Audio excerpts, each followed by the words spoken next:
this is how you're going to learn about this God. It's a very simple procedure, but it works.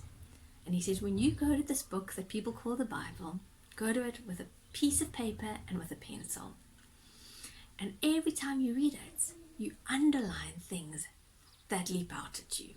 Stop, consider what it's telling you, and then do it.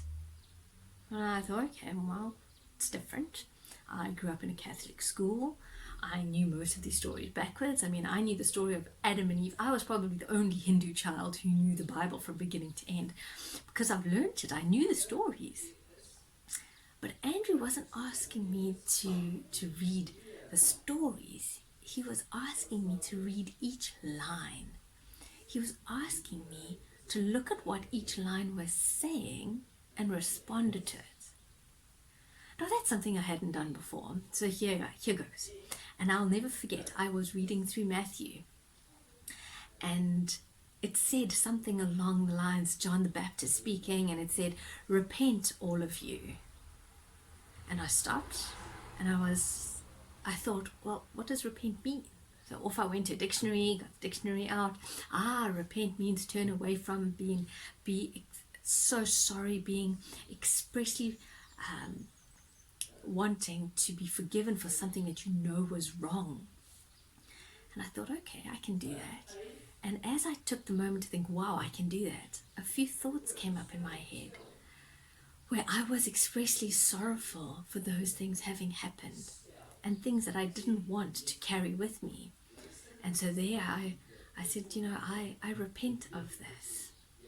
Really simply, it wasn't a long prayer. I didn't even know it was a prayer then. I just said, I repent for X, Y, and Z. And as I did that, I felt a presence. It was kind of like, when you're in your room and your mom walks in and you're busy working, you kind of know that someone else has come into the room, but you haven't looked up to confirm it, but you know that there's someone else there. And it was exactly like that. I felt like someone else was in the room. There was this other amazing experience that sort of made me feel a bit giddy to my knees. It was so real, so tangible. And the more I did this, the more I felt that feeling.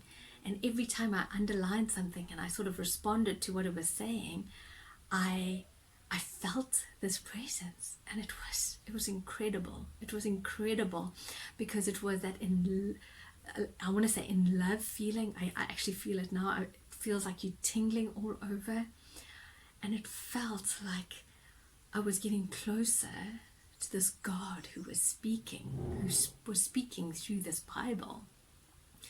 And it was incredible.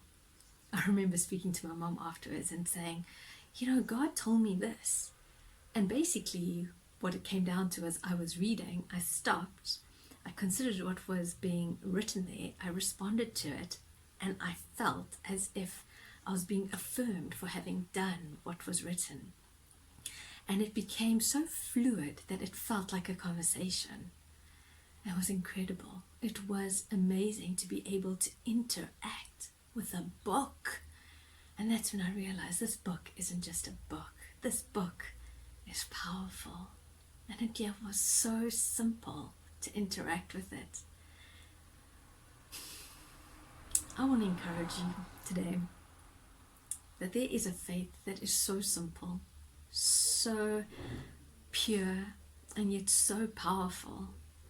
And I want to share just a simple verse that you can maybe hold on to today. And the verse is, if you seek me with all your heart, if you seek me with all your heart, you will find me. That's what the God of this Bible told me.